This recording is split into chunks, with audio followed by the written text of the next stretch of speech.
So the last math topic for our semester is related to integrals and the fundamental theorem of calculus. And as the name suggests, the fundamental theorem of calculus is a pretty big deal, right? What it does is it gives us a way of looking at derivatives in a backward sense, right? A way of going from derivative-like information about a function, so information about the rates of change, or thinking about business functions, information about the marginal revenue or profit or cost or whatever, and backing up from that information to information about the total function, the original function. So doing the derivative process backwards.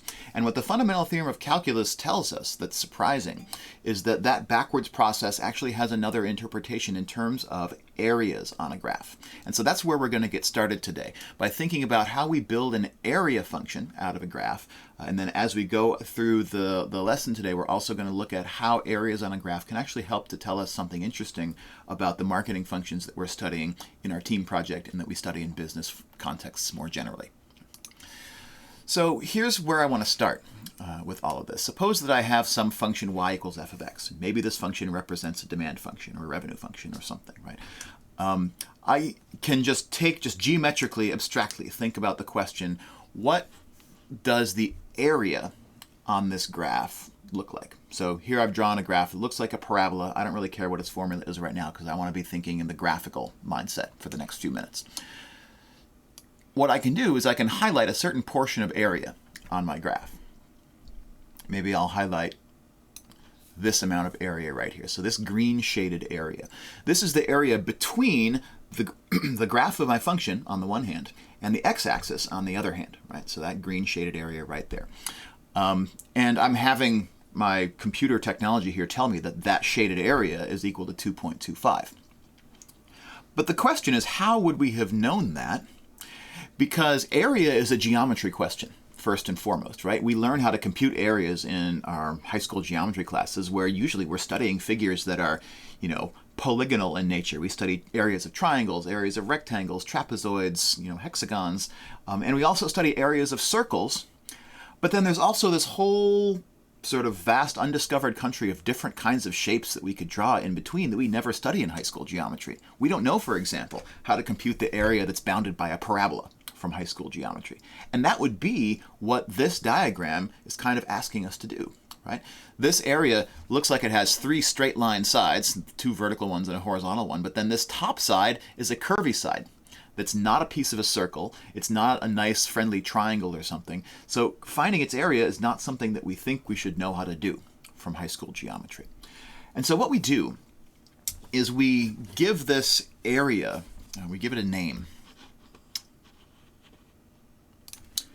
So the name that we give to the area between the graph of a function y equals f of x and the x-axis that's bounded by the vertical lines x equals a and x equals b. If I shade in that area that's in between here, this area is called the definite integral. So this area is called the definite integral of the function f of x.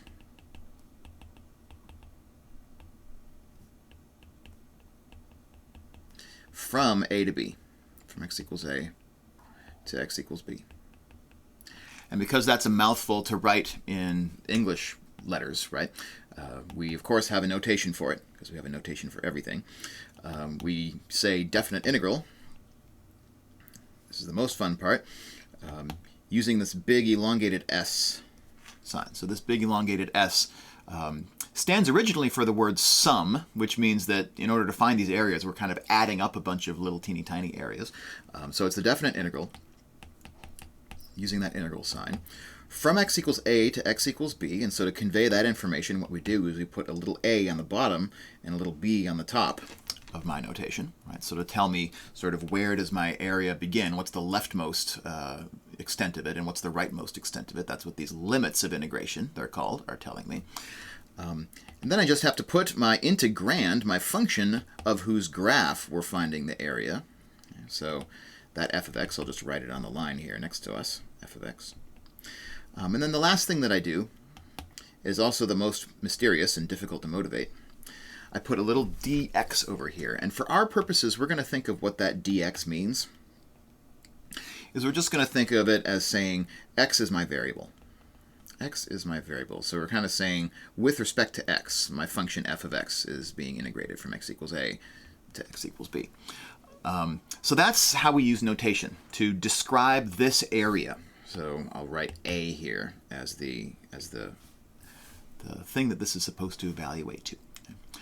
And so since an integral is just an area, one of the things that allows us to do is it allows us to compute some definite integrals just by using high school geometry. Not the one that we're looking at here, but we could do some simpler ones. So this is an example from your web work assignment where we're given a function that is really just kind of a piecewise linear function. This function's graph is made out of straight line shapes.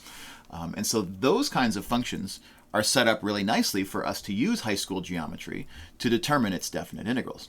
And so this question, for example, asks us to evaluate the integral from 0 to 1 of f of x with respect to x as the variable, where f of x is the function whose graph that I'm seeing up here. So if you try to do this with the algebra and calculus that we're going to ultimately learn using formulas later on this hour, right? You're probably going to be working too hard. And what you ought to do is just remember that integral is area. Area is integral, right? And so when this question asks me for the integral from 0 to 1, so with 0 as the lower limit, 1 as the upper limit of f of x with respect to x, what it's actually asking me for is to start from x equals 0, which is this vertical line over here, 0 on the x-axis, and proceed up to x equals 1, which is this first grid line here on my x-axis. And in between those two limits, find the area that's bounded between the graph of my function and the x-axis. And that area in this example, because the geometry is really nice, that area is just a rectangle. So I just need to find the area of that rectangle to answer this question. Mostly.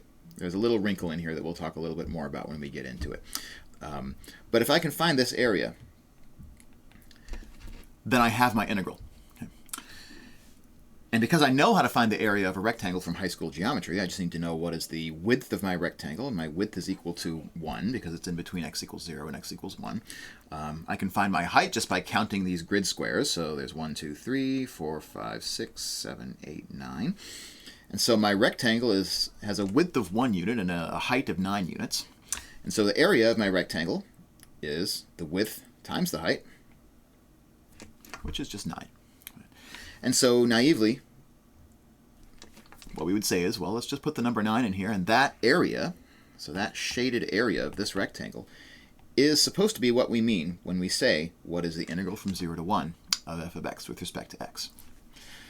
And if we actually try entering that into WebWork and checking our answer, so if I enter 9 in for this problem and try to check my answer, it's not going to like it. And that's because there's one more thing that I haven't told you about how area and integrals are related one to another. Actually, integrals do a little bit better than telling us about area. Because not only can an integral tell me about the area of a curve, the area underneath the curve that's above the x-axis, it can also tell me stuff about areas that lie underneath the x-axis. And what we notice is that areas which lie underneath the x-axis kind of offset the areas that are above the x-axis. So if I'm trying to compute this green area, for example, I'm adding a bunch of looks like positive values coming from the area that's up here, but those are being balanced by some negative values that we're getting below the x-axis. So areas below the x-axis count as negative when we evaluate integrals. Areas above the x-axis count as positive.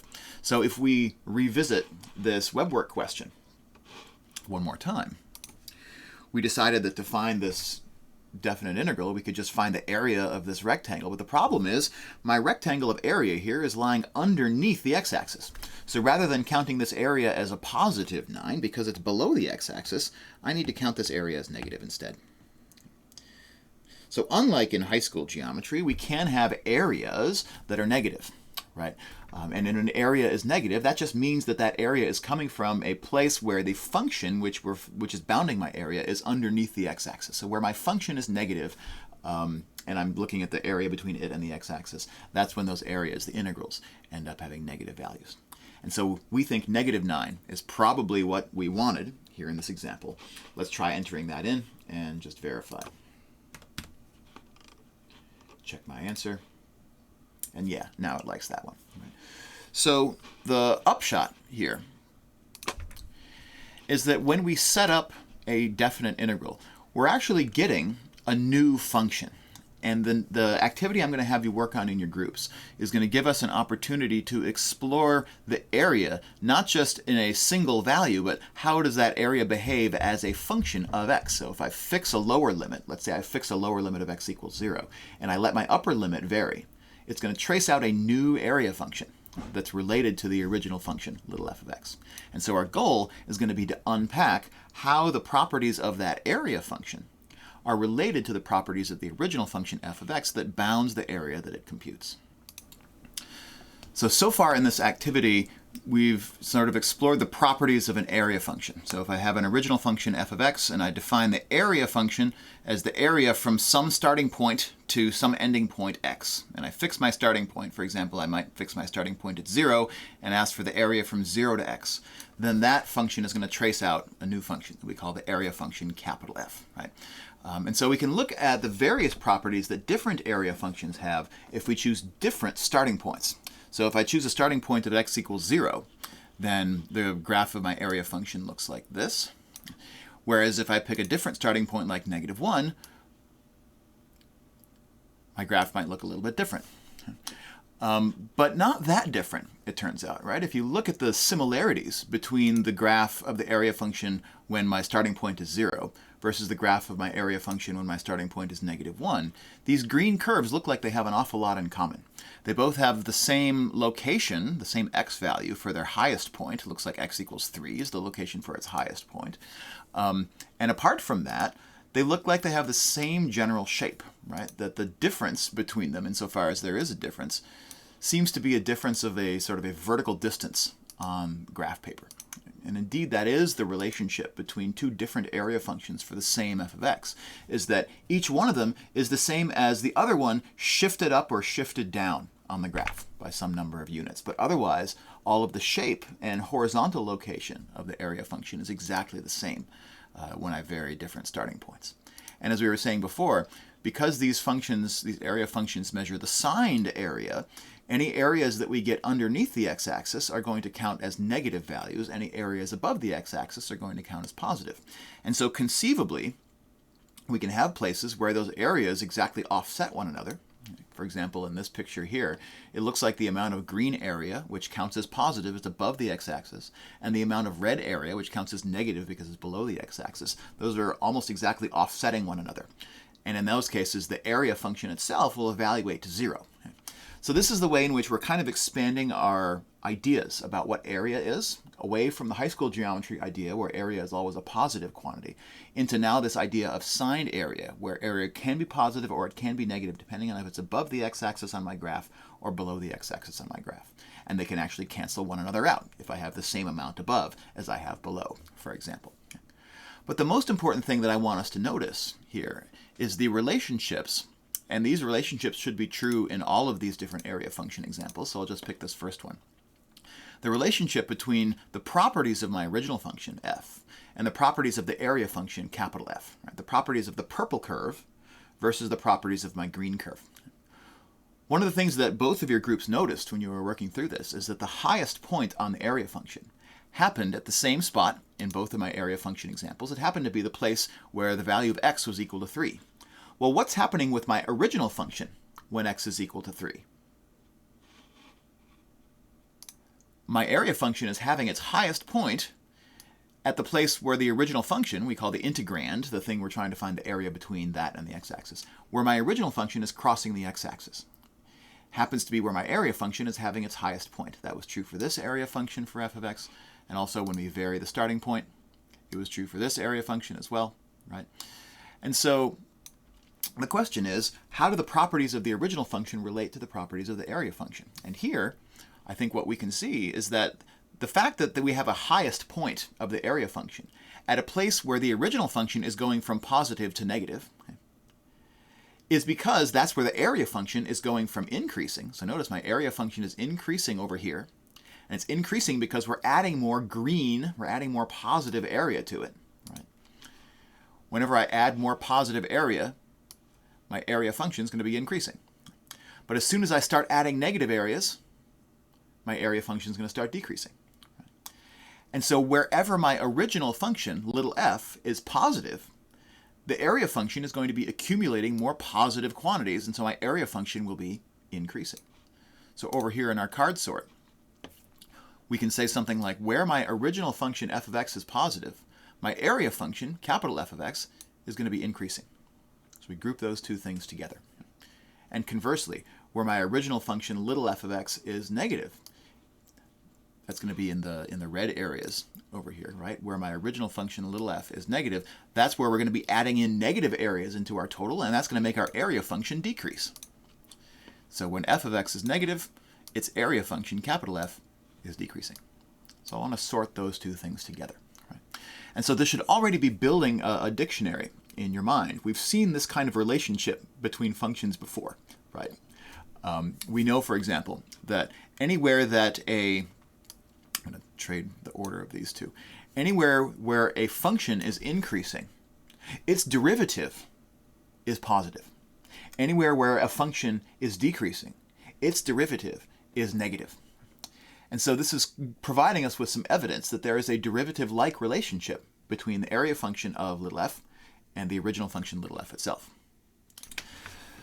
So the big upshot of this activity is that you discover that the relationship between a function f and its area function, big F, is that the former is actually the derivative of the latter, right? A function little f is the derivative of its area function, capital F. So for example, if my original function is f of x equals x to the power 3, right, then its area function is going to be a function whose derivative is f of x equals x to the power 3.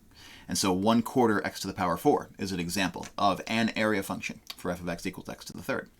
But one of the lessons from the first half of this activity is that the same original function can have multiple different area functions. Right? If my original function is f of x equals 3x to the power 2, then x to the power 3 is an example of an area function, but so is x to the third plus 9. So is x to the third minus 14, right?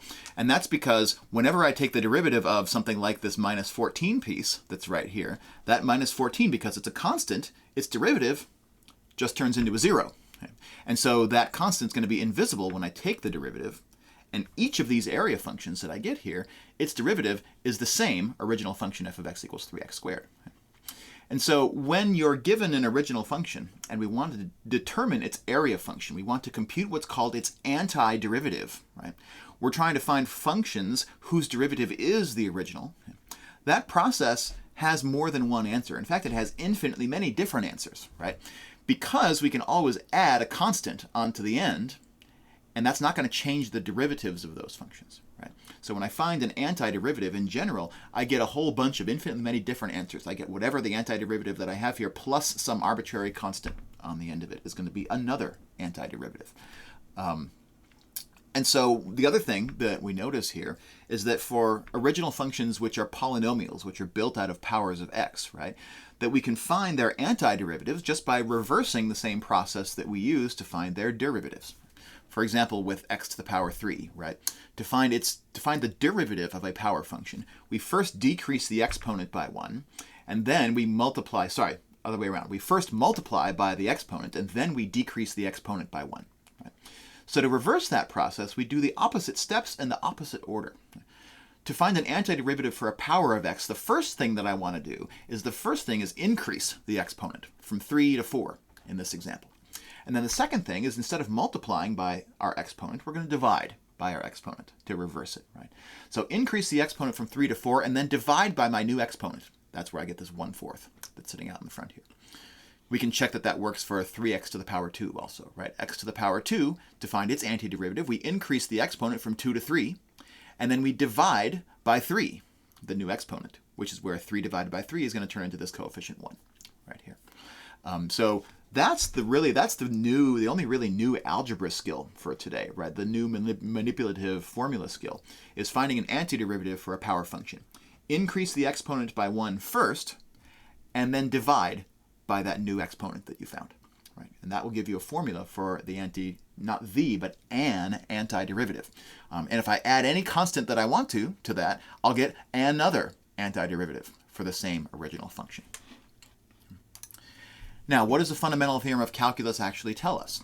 It tells us that those antiderivatives can be used to compute areas, and it actually doesn't matter which antiderivative that we choose if that's what we want to do. So if I want to find this gray shaded area on the graph of this function between x equals 0 and x equals 2, and I happen to have an area function whose sort of left endpoint is over here at -1, then if I evaluate my area function at x equals 2, I'm going to get too much area, right? I'm going to get the gray area that I wanted, but I'm also going to get this extra light green area that I don't want. And so from that area function evaluated at 2, I need to subtract the area function evaluated at 0 to figure out how to get just the area that remains between 0 and 2. So find the area function at x equals 2, and then take away, subtract the area function at x equals 0. And that is a specific example of the general recipe that we call the fundamental theorem of calculus. The fundamental theorem of calculus tells me that to find the value of a definite integral from x equals a to x equals b of some function f of x, I can find any antiderivative at all, any area function at all that I want to. And then I just need to plug in the upper limit and the lower limit, the uppermost value of x and the lowermost value of x. We can find those on the x-axis here, 1 and -1 in this example, and then subtract the latter from the former. So the fundamental theorem says that the definite integral from a to b is equal to the difference, subtraction, between the area function evaluated at b, antiderivative evaluated at b, minus the antiderivative evaluated at a. So if I want to find the shaded area on this graph, the graph of f of x equals 12 minus 6x squared, the first thing I need to do is find a formula for my area function, my capital F. Find an antiderivative for 12 minus 6x squared. And so I'll use that strategy that we talked about in the previous slide, which is increase the exponent by 1 and then divide by the new exponent. Right? Any function which is polynomial, which is built out of powers of x, that's how we can find an antiderivative. So where I originally have 12 as a constant, which is the same as 12x to the power 0, I'll just increase that exponent from 0 to 1, so I get x to the first power, and then I'll divide the coefficient by 1, and then simplify what I have here. 12 divided by 1 is also known as 12, and x to the power 1 I can just rewrite as plain old x. So an antiderivative for the constant function f of x equals 12 would be big F of x equals 12x. For the 6x squared term, I'm going to do the same process. Start by increasing my exponent by 1, increase from 2 to 3, and then divide by that new exponent, and then simplify what I have. 6 divided by 3, otherwise known as 2, and so my antiderivative is 12x minus 2x to the power 3. Again, that's the only really new mathematical manipulation from today's lesson, is how to do that antiderivative process. And then the fundamental theorem, which to me is more important than that algebraic manipulation, tells me that to find this shaded area, this definite integral, what I want to do is evaluate my area function at 1 and evaluate it at -1 and then subtract those two results. So this is what the fundamental theorem is telling me how I find this shaded area. So I'll evaluate my area function here at x equals 1. So plug a 1 into my capital F function. I'll get 12 times 1 minus 2 times 1 cubed. That's going to give me 10, and now my shoulder's in the way. So f of 1 is equal to 10. If I plug a -1 into this function, I'm going to get 12 times -1, which is -12, minus 2 times -1 cubed, which is going to be minus -2. So I'm going to get -10. And I'll do 10 minus -10. There we go. I've got to get out of my own way here. I'm getting a leg cramp trying to do this. So 10 minus -10, that's going to give me 20. And so 20, there we go, 20 is the value for this definite integral. Okay. And the important part here was the process. The fundamental theorem of calculus tells me that to find the value of a definite integral, I first find an antiderivative, any antiderivative. So I don't have to worry about that adding an arbitrary constant bit. All I have to do is find any antiderivative at all. 12 times x minus 2x to the power 3 in this example will work. Then I'll just evaluate that antiderivative at the upper limit and at the lower limit, and I'll subtract the latter from the former. And so the value that I get for that shaded area here is 20. So let's do one more example of this process to wrap up. So in this problem taken out of our web work, we're trying to find the definite integral of this function, x to the 5th plus 3, all divided by x, with respect to x, with the definite integral being taken from x equals 3 to x equals 4. All right, so let's implement the fundamental theorem of calculus to figure out how to do this. So when I implement the fundamental theorem, what it tells me to do, remember, is find an antiderivative, which we'll call capital F. Any antiderivative at all, so you don't have to sweat about which one that we have. And I'll subtract the two values of that antiderivative, where the first evaluation is done at the upper limit, so my first one will be f of 4, and the second is done at my lower limit, which is big F of 3. Okay, so there's my recipe. That's what the fundamental theorem of calculus is telling me how I can compute this definite integral. And so the actual calculus work is involved in trying to figure out what is my antiderivative. What can I use for my antiderivative? What is my antiderivative, capital F?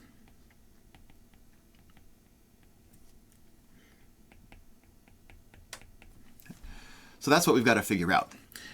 Now, the point of caution that I wanted to use this example to help highlight for all of us is that we probably shouldn't try to go using calculus until we have done as much as we can to simplify our original function using algebra first.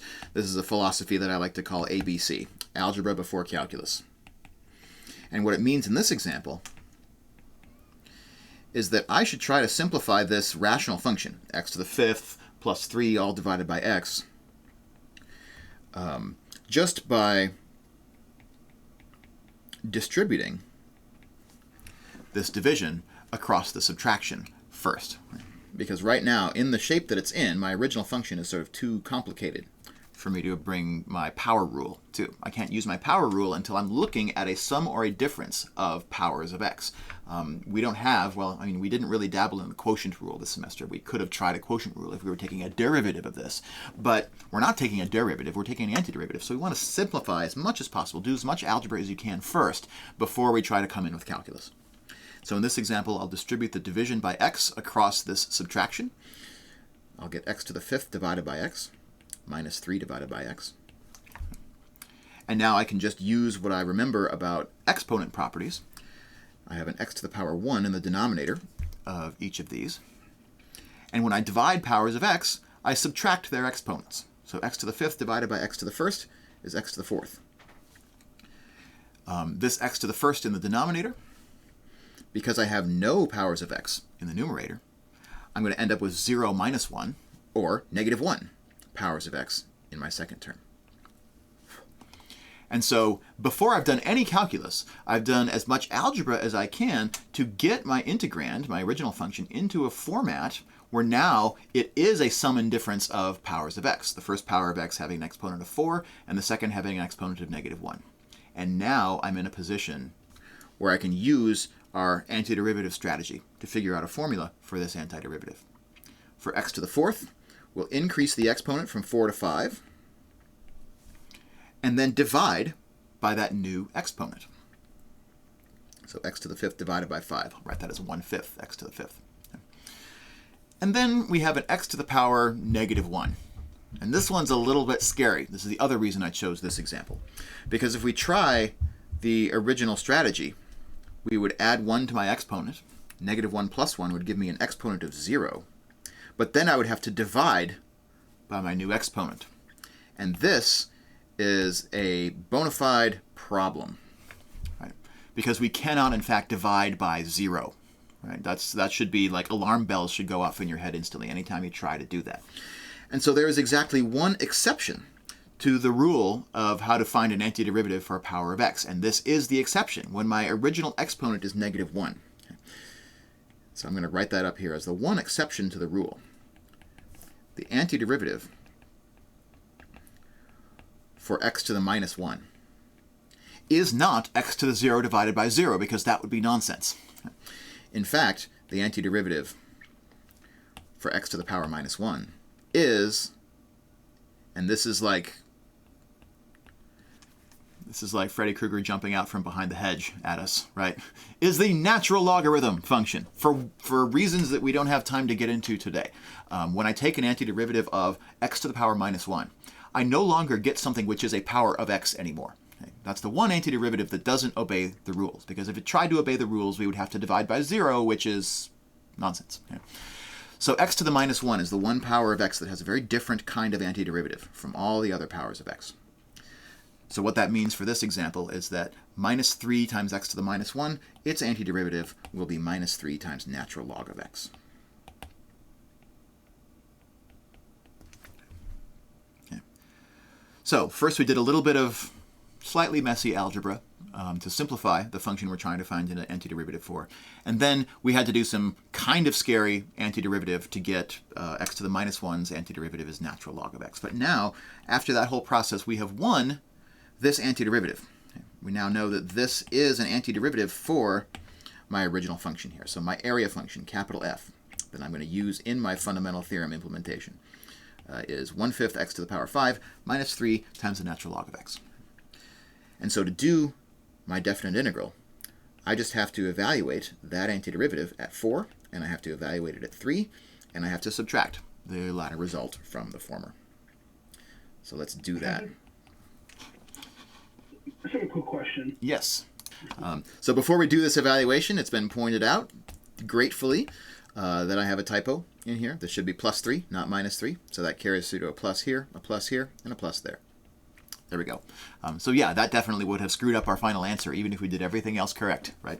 That's the other thing that's a bummer about online homework systems, is that usually they only see your final answer, and they can't tell when you made a very innocent mistake, which every mistake I make I'm going to claim as innocent, right? Okay, so big F of 4 is going to be 1/5 times 4 to the power 5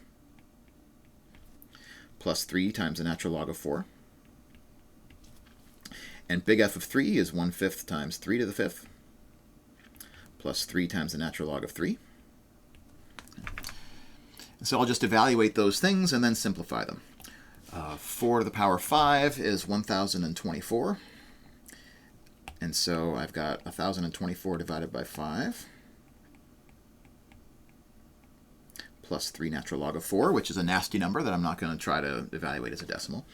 3 to the power 5 is 243. And so this will be 243 divided by 5 plus 3 natural log of 3. So when I subtract these, 1024 minus 243... If any of you have been watching the election returns come in on CNN or MSNBC or whatever, you've seen a lot of people doing mental math on the fly during a live broadcast, which is always fun. I'm just as rusty as anyone at it. So I'll do that subtraction. You get 781 over 3 plus 3 times the natural log of 4 minus the natural log of 3.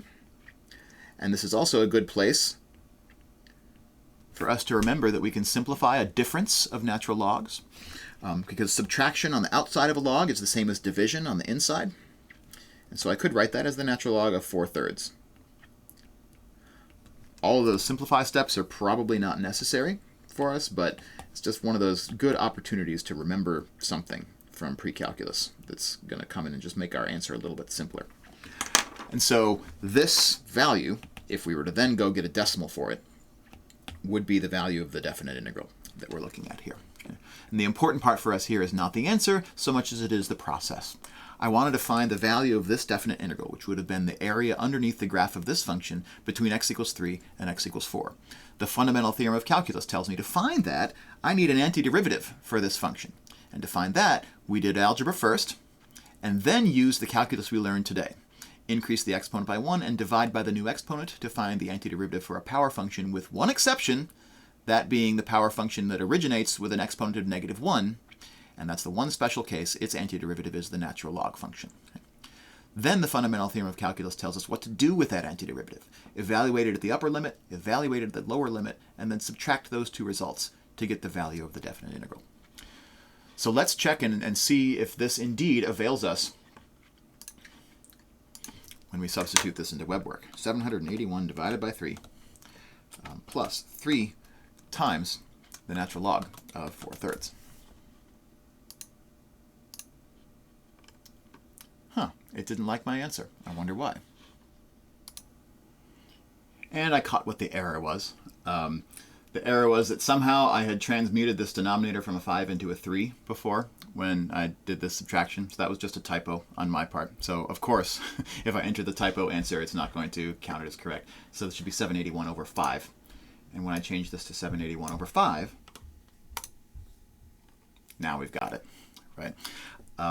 So again, the important part of this is the process. Fundamental theorem of calculus says to find a definite integral, first find an antiderivative for your function, which you probably want to simplify the function first using algebra if necessary, and then use that reverse power rule. Increase the exponent by 1, divide by the new exponent. Then evaluate that antiderivative at the upper limit and at the lower limit of your definite integral, subtract the results, and then you have the value for your definite integral.